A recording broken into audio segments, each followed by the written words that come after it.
So today we will talk about the tension over the Middle East. As we know, सबको पता है Iran and Israel के बीच इस समय वॉर चल रही है, बट इंडिया में आधे लोगों को पता ही नहीं है ये वॉर चल क्यों रही है। वो बस किसी एक पार्टी को पकड़ लिए हैं और उसको सपोर्ट कर रहे हैं। तो आज समझते हैं ये वॉर क्यों चल रही है, वाई वॉर इज हैपनिंग और what is the conflict between Iran and Israel. So let me explain to you about this.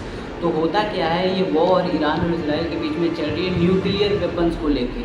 अब न्यूक्लियर वेपन्स के बारे में अगर समझोगे तो न्यूक्लियर वेपन्स गूगल की भाषा में समझो तो nuclear weapons are the weapons of mass destruction with the capacity of cause widespread destruction and long term environmental damage।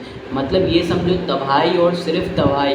तो इससे तुम ये समझ सकते हो किसी भी एक देश पर अगर न्यूक्लियर वेपन गिरा दिया जाए तो वो पूरा एक देश तबाह हो सकता है, उस देश में कुछ नहीं बचेगा, लाइफ बचेगी ही नहीं बिल्कुल।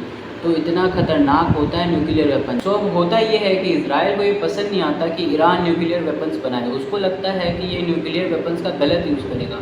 सो that's why Israel attacked over than 100 military bases and nuclear sites in Iran overnight.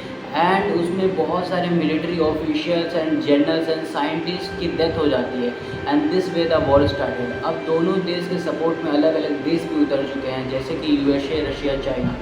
At the last यही बोलूँगा, वॉर चाहे कहीं भी हो वहाँ के सिविलियंस को परेशानी होती है। आप खुद को वहाँ रख के देखो, आपको मेरी बात समझ आ जाएगी। वॉर चाहे कहीं भी हो, it always kill humanity. So let's hope for piece all over the world and follow me for such more.